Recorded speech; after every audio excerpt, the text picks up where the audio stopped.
Alors Vincent, bonjour. Vous allez nous parler ce matin de la confiance en soi et j'ai envie de dire si tout se passait dans la tête.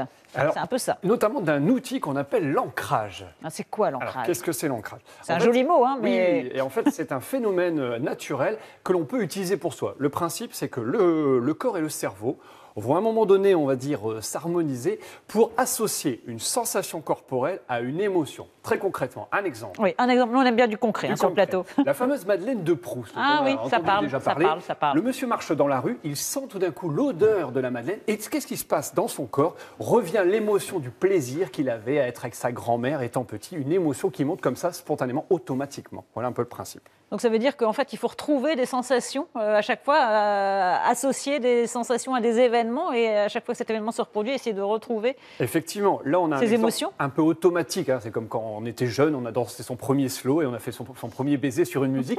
C'est un exemple comme un autre. Hein. Voilà, c'est un exemple comme un autre. Vous conduisez 30 ans plus tard dans votre voiture, j'imagine, Christine, et d'un coup, vous entendez à nouveau la musique et vous êtes toute chose. Parce que voilà. C'est là qu'on a un accident. Et c'est là qu'on a un accident. C'est bien votre exemple. Le bravo. principe est d'utiliser finalement ce phénomène naturel pour le créer volontairement. Qu'est-ce que deux possibilités. La première, c'est que si je cherche de la confiance en soi, cette émotion, je vais dire tiens, je vais rechercher dans le passé des moments où j'ai eu cette confiance en moi. En vacances, dans une compétition sportive, en famille, peu importe. Et puis je vais essayer de le revivre comme si j'y étais, j'entends ce que j'entendais. Et au bout d'un moment, le cerveau ne faisant plus la différence entre la réalité et l'imaginaire, je vais ressentir vraiment ça. Et là, j'associe on va dire une sensation corporelle. Ça peut être en serrant le poignet comme ça peut être un geste, mais ça peut être aussi, pourquoi pas, aller dans un autre sens, l'auditif, le visuel. Le but est d'associer un sens à cette émotion pour l'utiliser ensuite. C'est un peu comme font les sportifs, en fait, quand ils gagnent une compétition. Ils ont ce geste, effectivement. Ce fameux geste comme ça, allez, où ils font ça, ils serrent le poing, ils font yes, souvent, vous avez des choses, yes, comme ça. Et vous verrez aussi d'ailleurs des sportifs qui le font avant la compétition. On le voit, là, voilà. Vladimir, enfin un truc comme ça. Hein. Mladenovic. On vient d'en voilà, parler, bah oui, vous pourriez suivre. C'est exactement ça.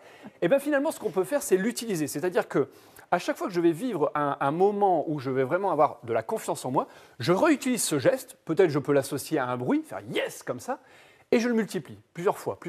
Et donc ça devient un automatisme. Ça devient un automatisme. Et plus c'est intense, c'est-à-dire plus je vis un moment de confiance en soi très fort, et plus je refais ce geste-là, j'ancre dans le corps la confiance en soi associée à ce geste. Le jour où je vais passer le bac, voilà, on est complètement dans autre chose, et j'ai besoin d'une pleine confiance en moi, et bien, il suffit de refaire ce geste avec exactement la même intonation et tout ça, et le corps enregistre cet automatisme et fait remonter la confiance en soi.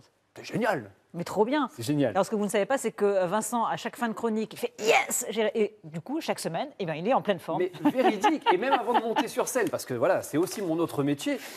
Avant de monter sur scène, j'ai besoin de me rassurer. Donc, qu'est-ce que je fais? J'augmente ma confiance en moi avec ces gestes, avec ce yes, avec une musique aussi, une musique qui me met la patate. Et puis voilà, ça me fait remonter.